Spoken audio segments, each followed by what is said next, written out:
Olá, aqui é o Matheus Santana do Zona de Progresso, e as mãos são uma das partes mais complexas e sensíveis do corpo humano, sendo compostas por diversos grupos musculares, diversos tipos de articulações e inervadas por 3 nervos diferentes. Portanto, não é de se admirar que existam estudos sendo realizados a fim de descobrir se há conexão entre a complexa fisionomia das mãos e os profundos mistérios da cognição humana. A complexidade do cérebro foi primeiramente estabelecida pelo pai da neurociência moderna chamado Santiago Ramón y Cajal, que dentre várias descobertas foi o responsável por identificar as estruturas que formam os neurônios, como eles estão conectados e as diversas estruturas nervosas do cérebro. Desde então, os cientistas tentam desvendar os segredos desse órgão tão importante do corpo que é o cérebro, no qual possui certas conexões e efeitos estranhos que conseguem surpreender os cientistas até hoje.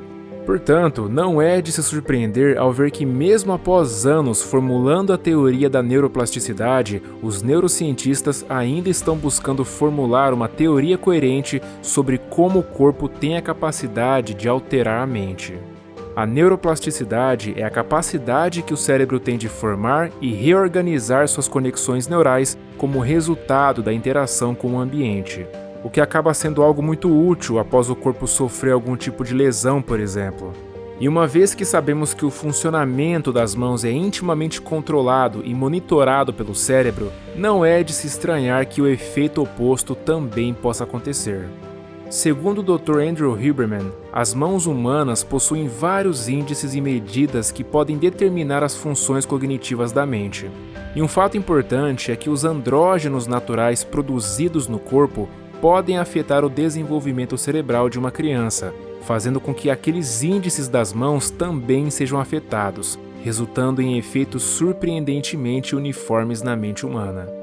Existem vários motivos do porquê isso acontece, mas cientistas como Shanta Togo e outros mostraram em um estudo publicado na revista Nature que a proporção entre o dedo anelar e o dedo indicador, sendo referida como 2D, 4D, pode diferir em pessoas que estão no espectro de autismo e naquelas que não estão dentro do espectro.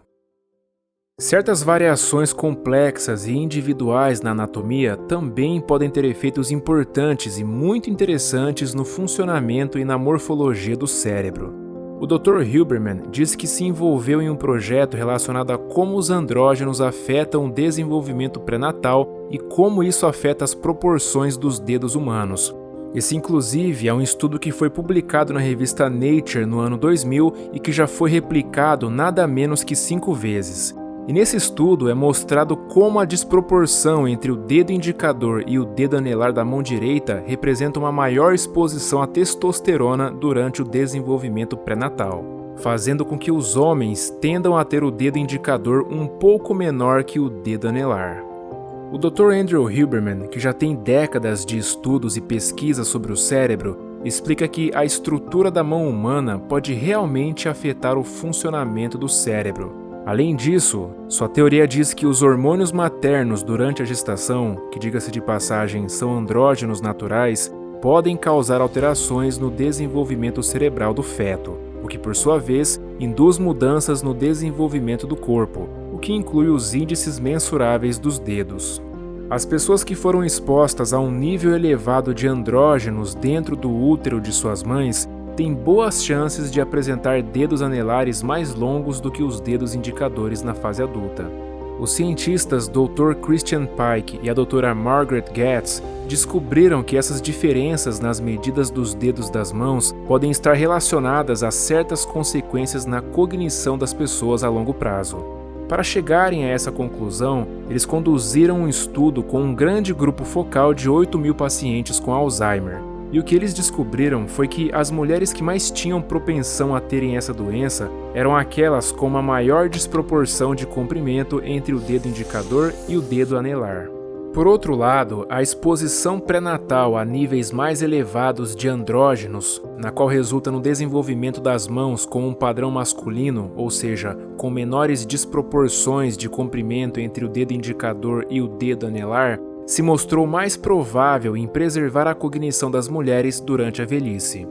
Esses efeitos foram estudados através da mensuração dos índices das mãos e correlacionando esses dados com as informações coletadas através da avaliação do funcionamento cognitivo, na qual foi realizada através de 3 testes cognitivos: o de séries numéricas, o de vocabulário de imagens e o de analogias verbais.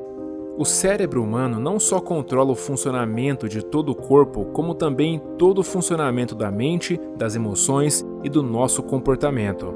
Os pesquisadores descobriram que, em geral, as pessoas com suas diferentes formas de gesticular as mãos também tinham diferentes humores e disposições. Portanto, a maneira como gesticulamos nosso corpo parece ser um aspecto importante na representação das nossas emoções.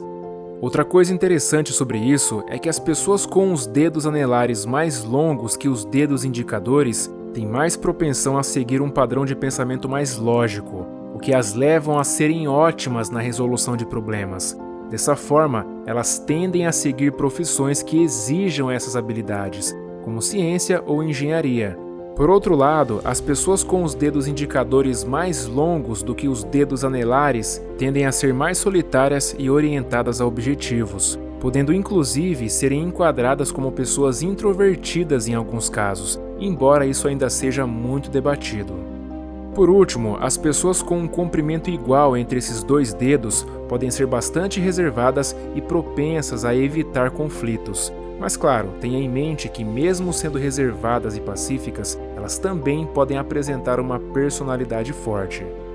Um estudo realizado pela doutora Karen Herman James e publicado na revista Trends in Neuroscience and Education também descobriu que o aprendizado da caligrafia na infância pode ativar o que é chamado de circuito de leitura no cérebro e melhorar a capacidade da criança de reconhecer letras e compreender frases. Isso também se deve à maior conexão entre os 2 hemisférios do cérebro, na qual é ainda mais fortificada ao aprender a escrever desde cedo. Portanto, praticar atividades que exercitam a coordenação motora do corpo, especialmente as mãos, causa mudanças cerebrais tão significativas que são capazes de serem vistas através de ressonância magnética. O cérebro é um órgão que está profundamente conectado com o resto do corpo, não só na fase adulta, como também em todas as fases, incluindo na fase de desenvolvimento no útero. Com isso, muitas coisas que fazemos com nosso corpo podem afetar nosso cérebro, e como vimos até aqui, as nossas mãos são um ótimo exemplo da quantidade de informações que podemos extrair sobre como pensamos, como nos sentimos e até como vivemos nossa vida. Bom, e para contribuir mais ainda com o seu desenvolvimento pessoal, eu quero te indicar a leitura de um e-book gratuito com 15 ideias para você ler mais e melhor e levar sua leitura para um próximo nível. Afinal, eu acredito que a leitura, principalmente de livros, tem o poder de mudar as pessoas e o mundo para melhor. É o primeiro link na descrição. Um forte abraço e até a próxima.